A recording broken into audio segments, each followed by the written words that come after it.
Now, I'd request Dr. Duvvuri Subbarao garu, former Governor, Reserve Bank of India, to kindly address the gathering.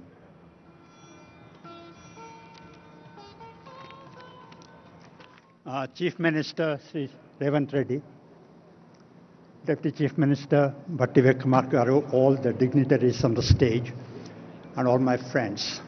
I'm delighted to be here, part of the Telangana Rising celebrations in this future Bharat city. It's an occasion to set goals for the next 2 decades and position Telangana as the #1 state in the country, a very lofty ideal.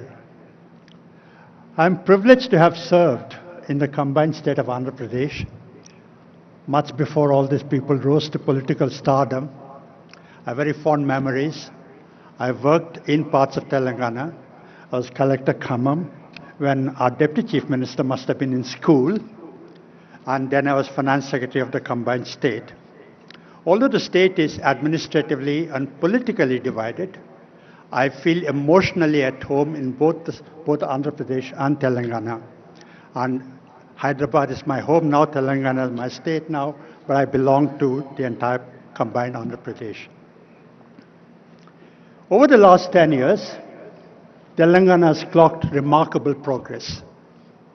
A state once known for feudalism, poverty, backwardness, ignorance, is today possibly the #1 state, clocking possibly the highest growth rate in the country over the last 10 years. Hyderabad, this charming, beautiful city, is a jewel. You know, all around the country, and many of these people have traveled around the world, around the country. I'm very proud of this city. If there's one Indian city that is representative of all of India, it is Hyderabad. Cosmopolitan in outlook, blend of tradition and the best of traditions and values and modernity, safe for everyone, the best example of unity in diversity. You know, at one time when I was in the government, sir,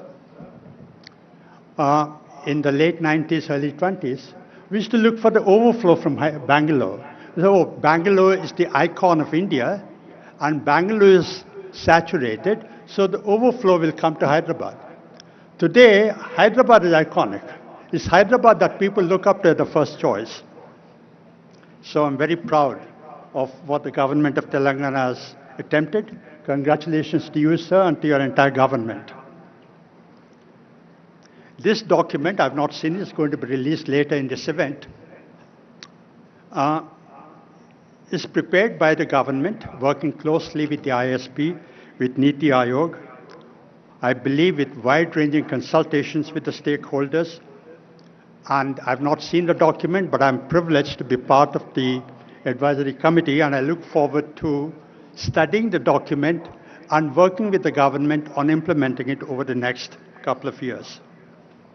But what I gather, what I heard the Chief Minister say yesterday, is that Viksit Telangana wants to be the #1 state in the country with $1 trillion GSDP by 2034 and $3 trillion by 2047, the centenary of the independence. Today, the GSDP of Telangana is about 16.7 trillion rupees, which roughly translates to $250 billion. We are at $250 billion today. We've got to get to 3 trillion in 22 years, which means multiply the GSDP by 15 times. And if you do simple arithmetic, it means that the state has to grow by about 8 to 9%, perhaps even faster. One trade of lead, that's a tough goal, a challenging goal, difficult, but not impossible.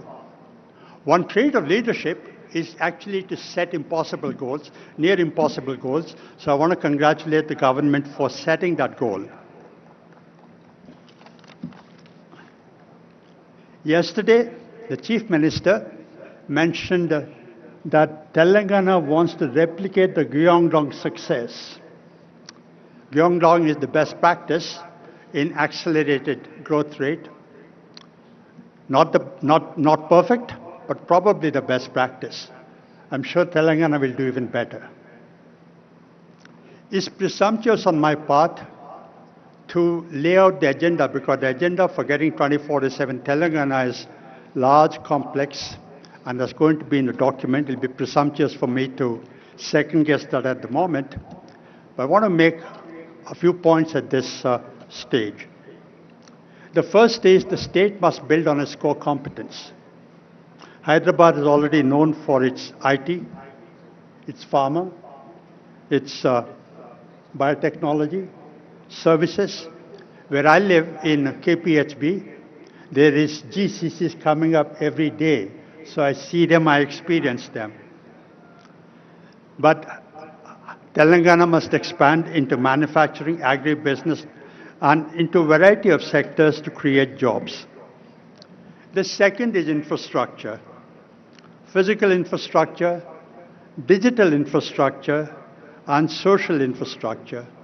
Before we met, you came on the stage, we were talking to the IT Minister, Sridhar Babu Garu, and he was telling us about how Telangana government has aspirations of making Hyderabad the innovation center, AI innovation center, for the country. The country looks up to Hyderabad. So that's the second thing you must be focusing on. The third, ease of doing business. We all talk about it, we all know about it. And I'm sure the Chief Minister and his team are experienced.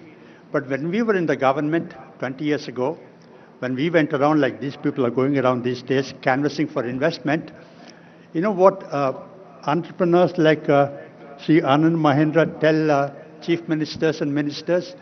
If you want to give us tax concessions, it's okay. If you want to give us utilities at low cost, that's okay. But what we want more than all this is law and order, rule of law, and no interference from your people.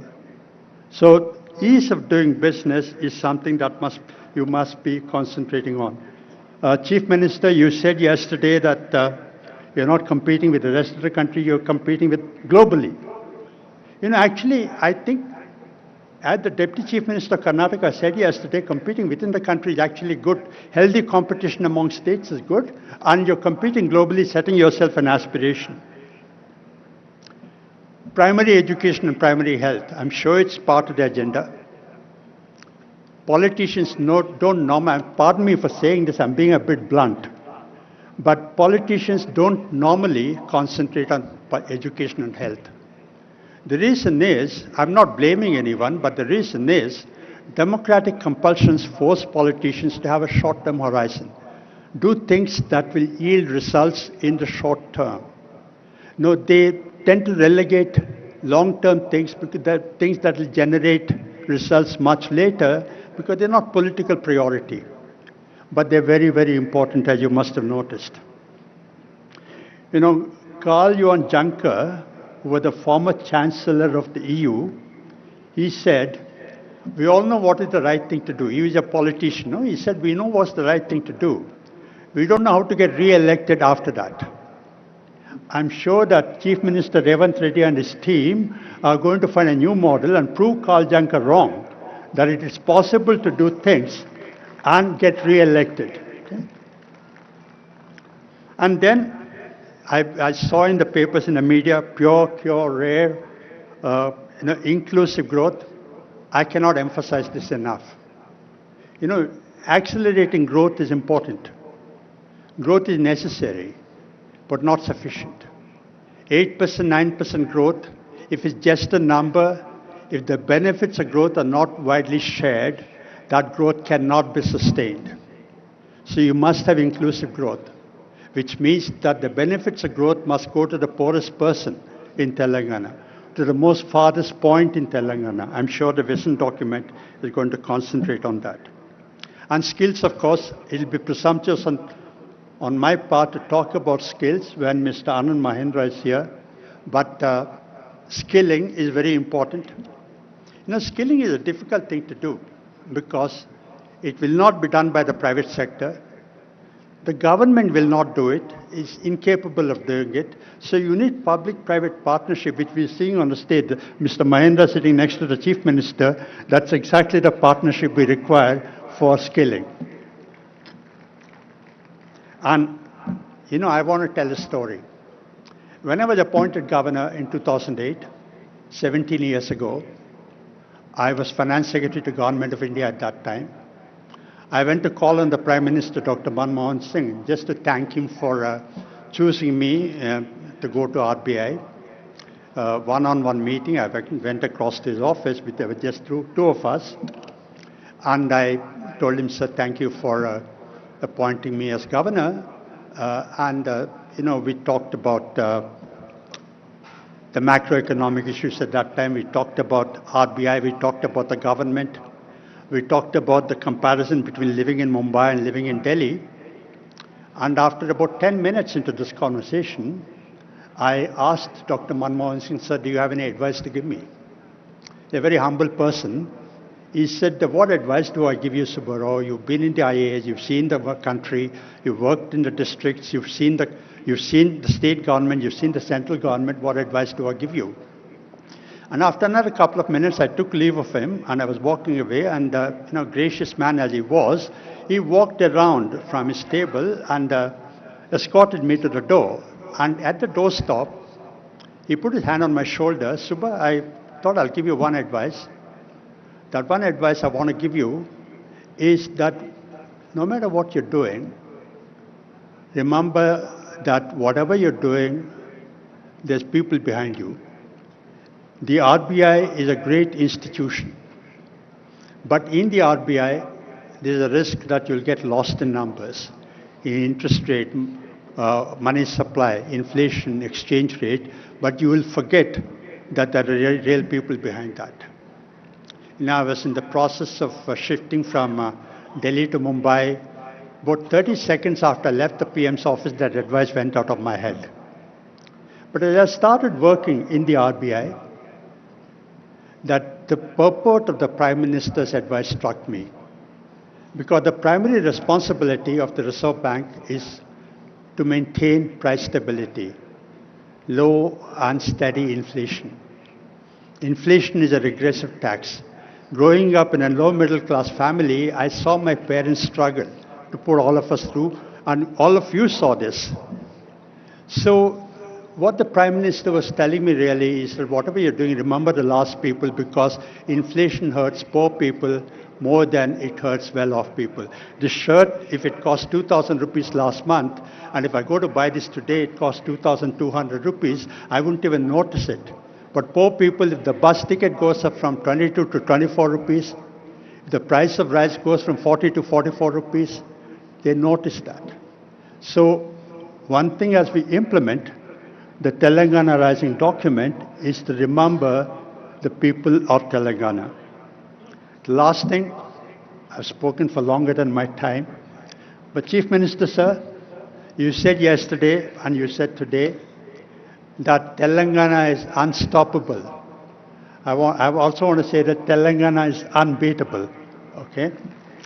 And John F. Kennedy said that, he gave a goal, moonshot goal, that we must get onto the moon, not because it is easy, but because it's difficult. So the Telangana Rising document, implementing that is not because it's easy, but it's going to be difficult. And 10 years from now, somewhere in the world, 10 years from now, sir, somewhere in the world, just like you said yesterday, Gyeongdong model, 10 years from now, somewhere in the world, somebody will say, we want to follow the Telangana model. So thank you very much.